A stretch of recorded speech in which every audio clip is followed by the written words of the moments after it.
welcome to Addicted to Murder. This is Courtney, licensed professional counselor with over a decade of experience. And this is Trisha, and my mom used to do 4-H, and she was given a grice. A grice? My sister did 4-H, but I have no idea what a grice is. Well, it's just another word for a baby pig. Oh. What did your sister have? She had a sheep. Yeah? My mom said the pig was a total asshole. And my mom's like...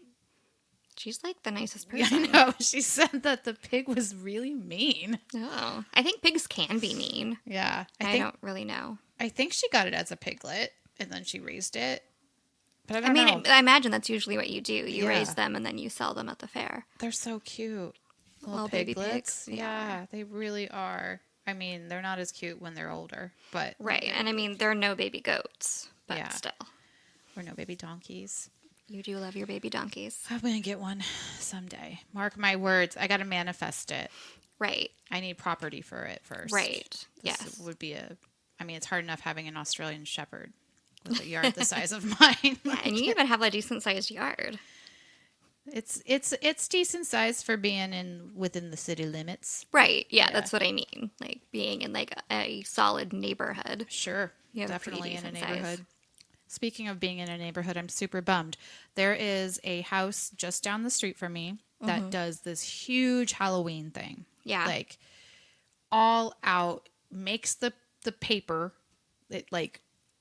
Wow. The local paper, but makes the local paper, and they posted that they are not doing Halloween anymore and they're selling all their stuff, I think today. Oh. And I'm super bummed because not only is it super cool, but their attraction draws the trick-or-treaters to my neighborhood, so then they come to my house next. Well, are you going to buy some of their stuff and then you can become that house? No, when I'm saying that it's insane, like it's insane. It's like the closest thing to Disneyland here. Wow. They put so much work into it, and that's why they were like, we can't do it anymore. Oh. But they've been doing it for, I want to say, like the past 10 years. Wow. And it's very impressive. Wow. And I don't think that they have kids, so I could be wrong. I've just never seen any of their own. But anyways, it's a small neighborhood, so it's like a big deal. Right. Yeah. And like my neighborhood at Halloween time is like hocus pocus. Oh, yeah. You get so many kids down here. Hundreds of kids. But I'll probably have less because they might go on the other side of the freeway or whatever because this house isn't there anymore. Like, honestly, they get dropped off at this house, and then that's why they trick-or-treat these neighborhoods. Interesting. My neighborhood does not get a lot of kids. Right. It's on a hill. It's on a hill. Yeah. At the end of town. Yeah. And the houses aren't, like, super close together, so it's like, well, that's just... I mean, it kind of is. Yeah. That would be, like, a really good walk. Yeah, if you want that. Yeah. But... Yeah. So... Yeah. And we're sort of, I don't know, whatever the equivalent of Scrooge is to Halloween. So, yeah, I don't know what the equivalent of Scrooged is to Halloween, but I get what you're saying. Yeah. We just don't really decorate. We don't encourage kids to come to our house because it'll just make our dog bark. Yeah. My dog gets dressed up. He has lots of outfits. Right. Yeah. We do go out and buy post-Halloween cheap candy, though. Yeah. It's a good time to buy. Right. I'm excited for fall. Me too. Not quite done with summer yet, but fall is like my favorite season. I feel like it's a lot of people's favorite season. A lot of people like fall. Yeah. So, all right. Well, let's... Oh, you've got a question. It's true. We went on a whole tangent. I didn't even get to ask my question yet. Yeah, sorry. Yeah, that's okay. So, Trisha, would you rather be able to time travel or teleport? Time travel. Why time travel? Because I love history, and there's so many places that I would like to go visit. Although I hate flying, especially with all of these flights going awry. You know, especially the Alaska flights, which is the card I have. Right. Awesome. But yeah, I would love to go back. I don't want to go forward. I want to go back. Interesting. Yeah. Okay. What about you? Oh, definitely teleport. Yeah. I don't really feel the need to like revisit things that have happened, but like if I can like snap my fingers anytime I want to like just go to Spain or whatever, then I'm Ole. all about that. Or like, hey, I want to visit my parents. Instead of driving for 7 hours, then I'm going to just like go and visit my parents. I did a little research today that you can get from England to France in just about 2 hours on a train. I mean, most of it is under the ocean, though, or whatever. Right, yeah, going through the channel. Crazy. That is crazy. I mean, I knew a lot of European countries were pretty close to each other, but I'm like, I didn't realize it was that close. Like, so It's like driving cool. from like here to Portland. Portland. Yeah. So, well, that was a fun question. Yeah. I mean, I would love to teleport too, but if it was either or, I think my curiosity of past events would take me that way. Also, I wonder, since with teleportation you can go anywhere you want to go, does that mean you can also go anywhere you want to go in any time period? I mean, in my DeLorean, you could. All right. So, yeah, I mean, I guess it'd be kind of boring just to be here. Right. It'd still probably be cool, but it would be a total. It's not where I want to be. Right. There's not like the medieval Tudor period castles in Oregon. That's true. No, it'd be like the Wild Wild West, which I actually don't. I mean, there could be want to be there. I mean, like you could learn some really cool like native traditions. Yeah. True that. That would be interesting. The Willamettes. And all the other ones. Yeah, I'm just thinking of our valley, but well, good question. Do you want to give us a recap of last week? Yes. So last week we talked about Leonard Lake and his transition from sad and abandoned child to creepy, abusive narcissist. So he was abandoned by both of his parents by the age of 6, was killing animals and fantasizing about having sex slaves by his teen years, lied about his military escapades, and had 2 failed relationships where he had been a controlling, abusive, and sexually exploitative of his partners. And so we left him living on a communal ranch in Northern California right around the good old age of 28. And we will pick up with him. But first, we're going to talk about the other part of this duo. Remember, it's a duo. So we're going to talk about the childhood of Charles Ng, last name Ng, pronounced Ng. So, Courtney, I was confused when I was reading about his upbringing because the book described the British colony of Hong Kong.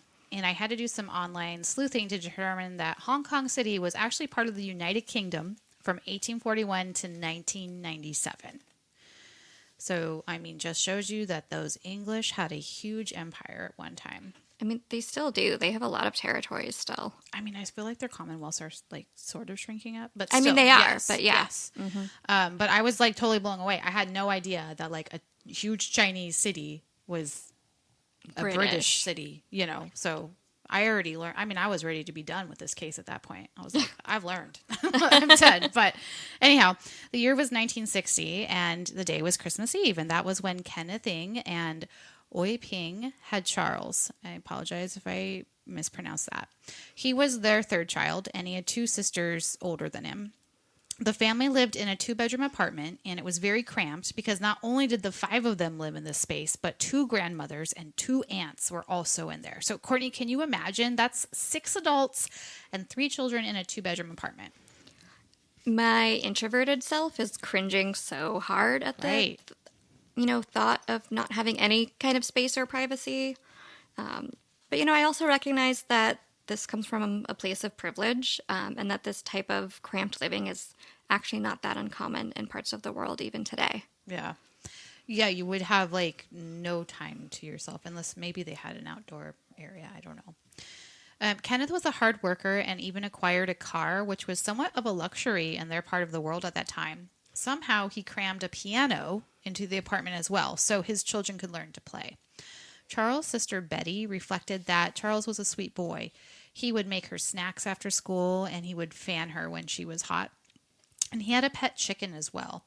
Young Charles was enamored with Bruce Lee and wanted badly to learn martial arts and to have weapons, so he created his own. Education was very important to Kenneth, and although he was not a wealthy man, he was able to get his children into good Catholic schools. He expected his children to be good students, and his daughters were able to keep up with his expectations, but Charles not so much. Quote, when Kenneth came home late from work, exhausted, and heard that Charles had failed to complete his homework or had been given a poor grade, the father turned to the only method of discipline he understood. He punished his son, sometimes using a cane or the handle of a feather duster to beat him. When Kenneth was interviewed later on, he explained that he now felt bad for what he had done. He was very angry, and he would beat him with a stick and hold him down to prevent him from getting away. Excuse me. Courtney, so let's unpack this. First of all, this much family in this small space, what can that do to a young boy? Also, Charles not meeting the expectation of his father and is beaten because of this. So discuss. So growing up around a lot of family in a small space can, have both positive and negative impacts. On the positive side, it teaches important social skills such as sharing, respecting others' property, consideration for others, and potentially, communication skills. You have to be able to communicate if you're all living close together. But on the negative side, it can also lead to a blurring of boundaries, as well as resentment about not having privacy and a lack of personal differentiation or kind of knowing who you are as an individual outside of your family. And so then Charles's father having high academic expectations for him, and it was likely pretty detrimental to Charles's self-esteem that he was unable to live up to those expectations, especially since his siblings did. I imagine there was a lot of comparison going on. And so Charles likely already kind of felt like a failure because he couldn't meet these expectations. And then his own feelings of badness, so to speak, was then likely reinforced by the physical abuse he endured in response to failing. I mean, right here, the childhoods between the two are so different. Mm-hmm. I mean, Leonard did have siblings for a while, but then he was basically the only child with his grandparents. Right. In a big house or bigger house with his own room. And this is 9 family members crammed into a tiny space. Right. You have, yeah. So I'm just comparing and contrasting these two childhoods. The beatings caused little Charlie to withdraw into himself. He did not really interact with many people. He loved his pet chicken and was devastated when his grandmother had the chicken killed and he saw it in the cooking pot. He burst into tears and retreated to his bed. He then had a very special turtle that would go potty in the house. His family insisted he released it into the wild, so he did. Then he got a dog that his family also made him get rid of. Courtney, this is sad. It reminds me of Willie Picton and his cow. Little Charlie found love in his animals, and he had to say goodbye to them all. What are you thinking? Yeah, I was also reminded of Willie Picton and how for some people it is easier to connect with animals than it is to other people. And so, Charles felt singled out and judged by people already, but, animals, they don't judge you. They don't hurt you because you can't spell very well. I mean, I think the turtle and the dog he gave away, I'm not positive, but the chicken was served for dinner. Just seems so awful. Mm-hmm. Charlie spent a lot of time alone with few friends, and his beloved pets were gone. So he was a pretty sad boy. And on top of that, he was very nearsighted. So he had to wear really strong glasses that probably made him feel even more alienated from his friends. Peers. Charles was a good artist. One of his teachers even displayed his work. At one time, his mom picked him up and he accidentally left his supplies on the sidewalk. She refused to go back to get them, and all of his art stuff was lost. This halted his artistic endeavors for many years. One of his cousins said that Charlie would buy him treats and presents. And remember, his sister said he would make her food and fan her when he was hot. Or when she was hot. Courtney, do you think that his love language was gift-giving acts of service? What do you think? It seems like he wanted people to like him, and he may have thought he had to give them things or do things for them. Anything else you want to touch on? I mean, you might call it a love language, but I think it's more likely that he felt he needed to earn others' love by doing things for them. As I don't think that he felt he was good enough to deserve love by just being himself. And it doesn't sound like his parents appreciated or valued the things that were important to him, like his pets or his art. So his dad joined the army, and Charles would later join the military as well. It's speculated that he wanted to emulate his father later in life, even though he couldn't really make him proud in his youth. At age 10, Charles was sent to a psychiatrist after it was discovered he had stolen a photograph. He would also look for, quote, Western children and assault them. He would throw Molotov cocktails from the top of roofs and would also vandalize and start fires. He was arrested for some of these crimes. He wrote inappropriate letters to teachers, and in chemistry class, he started a fire when he mixed chemicals, and he was expelled when he was 15. Courtney, it looks like Charles is on the path to ASPD. What do you think? I would say that you are right on with that. He's certainly displaying concerning behaviors that show very little regard for the consequences of his actions. You know, his targeting of white children may have been an attempt to maybe release some of his self-hatred that he had onto another group that was very different from him. Stealing, violence, fire setting, and inappropriate sexual behaviors are all antisocial behaviors, and if these were seen today, Charles likely would have been given the diagnosis of conduct disorder. And just a note that I didn't think of until right now, that is one thing that Charles and Leonard have in common is accidentally starting fires by mixing chemicals together. Yeah, weird. Mm-hmm. Or are they accidental fires? Right. I guess we can say starting Yes, fires there you go. by mixing chemicals Yeah. together. Charles was sent to an uncle's house near Liverpool in England. One of his sisters was already living there, so he was happy to be with her. He would go to prep school, basically living on the campus. Unfortunately, Charles' uncle didn't really seem to care for him. Even his mother noticed this when she went to observe how they lived. Charles wouldn't get enough food often from his uncle, and he was put into a freezing room. Charles' uncle told Charles' mother that he didn't want to care for him any longer. Charles also got busted for stealing money from a schoolmate because they were paying attention to someone else, the schoolmate was. So he was ultimately sent back to Hong Kong. Courtney? I imagine that Charles may have experienced his uncle's treatment of him and ultimate rejection as another failure and just another person in his life that he wasn't good enough for. Should have not, whatever Charles did, should have been fed properly. Right, and provided blankets and heat. Yeah. Charles was next sent to live with an aunt in San Francisco. This family is all over the place. They are. He would attend Notre Dame College. He was in the U.S. in 1979. He had a job and he used the bus to get to it. He learned how to drive and bought himself a car, but he was not a good driver.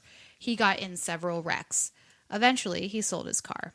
He did not like college, and without telling his family, he enlisted in the military, the Marines. Apparently, non-citizens are excluded from enlisting, but he somehow got in. The military records showed that he was born in Bloomington, Indiana. So I don't know whose identity he stole, or if he just was convincing in his paperwork, or if the Marines just would take anyone and fudge the paperwork for them. We sort of wondered the same thing with Israel Keyes. Right, but that was much later. Right. Yeah, true. So I don't know. He did much better in boot camp than he did in school. He finished that training, then went to Camp Pendleton and learned how to use and care for weapons of combat. This piqued his interest in survivalism. Charles was a loner in the military. He was also still practicing martial arts, and he was really good at it. After this training, he was sent to Kanaho Bay in Hawaii, where he received training as a gunner. Ng excelled in this role, and his fellow Marines respected his capabilities. Quote, however, some of his barrack mates thought of him as a lonely man who desperately wanted to be accepted by them, but didn't know how to gain their friendship. A few of them noticed that Ng was sometimes subjected to racial insults and became the butt of crude jokes. Courtney? Given Charles's difficulty with school starting at a young age, it doesn't surprise me that he wasn't really into college, but did better with the hands-on kind of training and work he got in the military. And, you know, aside from his artistic skills, this was a time in his life where he maybe felt successful. Yet, even with his success at the job part of his job in the military, he still struggled with the social connection piece and was still singled out and targeted, this time because of his race. I imagine his self-esteem was kind of in flux at this point, and he still had a lot of self-hatred. Yeah. He just really struggled to make friends. Mm-hmm. And then he would get pissed off if they didn't treat him the way he thought he should, and then he would retaliate by like stealing or whatever he would do. So Right, thus further alienating them. yeah. Darn it.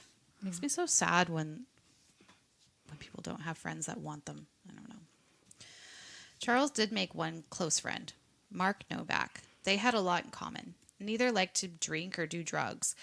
It was through Mark that Charles learned about a survivalist in California that Mark knew as Tom Myers, but was in truth Leonard Lake. So this is like kind of the first connection between the two. He was a shit talker, but knew a lot about weapons, and he had a lot of pictures of naked women. So that was how this guy was described to Charles Ng. Mm-hmm. Leonard Lake / Tom Myers. In 1981, Charles had guard duty over the armory. You know, the place where all the weapons are stored on the military base. Charles got the idea to steal some of the more valuable weapons and to sell them. He cased the joint to determine the best way to do this and decided the only way to do this was to convince the guard that would be on duty to help him out. He and another soldier worked on the plan. The guard on duty at the time Charles decided to raid did not want to participate, but Charles threatened him with an ass-kicking that he would tell his wife about, and he would also tell his wife about an affair. So this caused the soldier to cave in. The soldier that wanted to help him, his name was called Maury, posted watch as Charles cut out a piece of the fence. So there's 3 in on this, right? Mm-hmm. Charles, Maury, and then the guy that doesn't want to do it but is doing it. So he cut a hole through the fence, he grabbed the guns he wanted, and he and Maury went to the getaway car. The unwilling soldier heard the noises but kept quiet as he stood guard over the armory. They successfully got the loot off the base and stashed it away. Charles then spoke with another soldier about how to hide and dispose of the guns. So apparently this guy had gotten him illegal firearms previously and was happy to help. So now there's 4 people involved. But he was duped. The people that he paid to stash the guns just stole them. Charles was busted as well 3 days later for conspiracy to commit larceny of military weapons, theft of weapons including machine guns, grenade launchers, rifles and pistols, and burglary to commit theft. I think that last one is wrong. Doesn't make sense. His plan was not as well thought out as he thought, and he had just involved too many people. While he was being interrogated, he escaped through a window. He went to a friend off the base who put him up for the night and then provided him with some provisions. The next day, the friend drove him in the trunk of his car for a ways, and he hid out in this area wherever they went. He hid out in various places for the next few days, and his parents wired him about $300. He went to San Francisco and went looking for the survivalist he had heard about, Leonard Lake, a.k.a. Tom Myers. Corey? Charles, it seems, just could not manage to keep himself out of trouble. Mm-hmm. He's not the best planner, as he does not fully think through all the possible consequences, but is good at improvising and taking advantage of opportunities and people who are willing to help him. I do think that he would likely meet criteria for antisocial personality disorder at this time. Right. Well, at this point, they're at the same place now, so we're going to catch up with what Leonard's doing. Mm-hmm. Okay. When we left off with him, he had just basically forced a woman out of her dwelling on that huge ranch. So here he met a man named Otter who had a unicorn. Ooh. Well, really it was a goat that had one horn in the middle of his head. The goat was named Sir Lancelot, and Leonard saw the potential in Sir Lancelot. There's pictures of Sir Lancelot in that book, so I imagine they're online. Yeah. It's cute. Right. It's a goat with one horn. So anyways, Sir Lancelot was a great way to lure women. No one on this giant property really cared for Leonard. He was an asshole who shot off many rounds of ammunition, even though that wasn't allowed.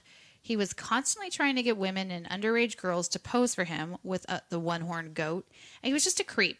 The book talks a lot about how he is turned on by young girls. Not like teenage girls. Not preteen or whatever. Right. Prepubescent, but teenage legal girls. Yeah. So So he was a creep, but he was sometimes successful. One particular girl, Darlene, was successfully groomed by Leonard, and he sexually abused her at age 16.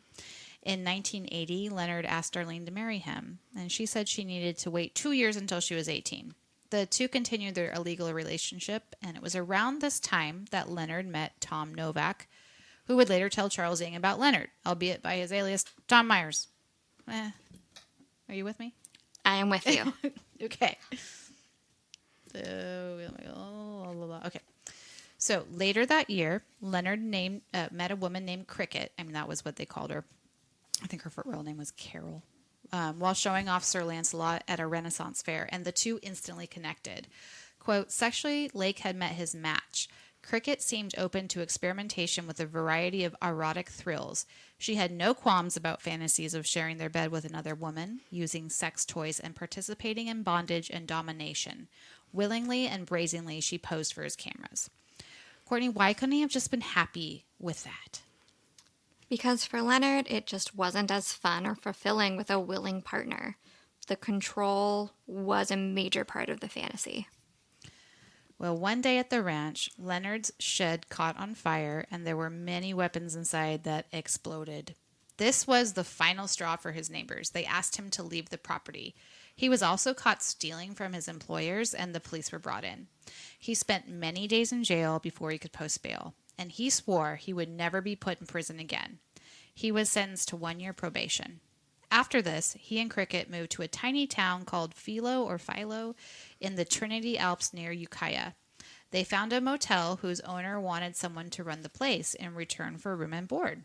And he and Cricket decided to stay, and she was able to find a job as a teacher's aide at a nearby school. Leonard became a volunteer firefighter while in this town. And he also placed an ad in a local paper with an offer of employment. This was his way of getting a woman out there to gratify his and Cricket's sexual needs. Unfortunately for Connie, she was an 18-year-old who took the bait and took a bus out to the motel.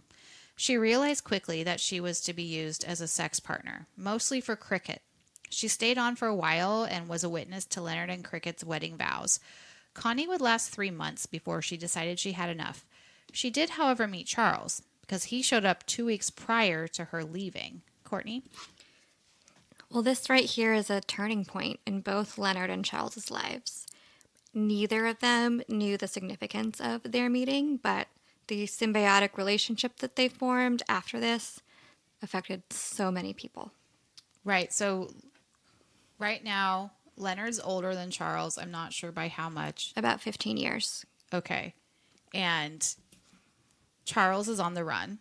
Right. From the law. He knows of this survivalist in California, takes a big leap of faith, and goes out there and finds him. Right. Desperate, vulnerable, and Leonard is just the perfect person to get Charles to do whatever he wants. Right. Mm-hmm. Not that Charles can't not make his own decisions, is not what we're saying, but... Right. But it was a... imbalanced relationship. Exactly. Leonard was very much the leader. He was the planner, and he was always looking for people who would do things for him. And Charles was younger. He was desperate, like you said, and he was always trying to figure out what he could do to make someone love him. Mm-hmm. And so when these two found each other, they sort of like completed the picture. Yeah.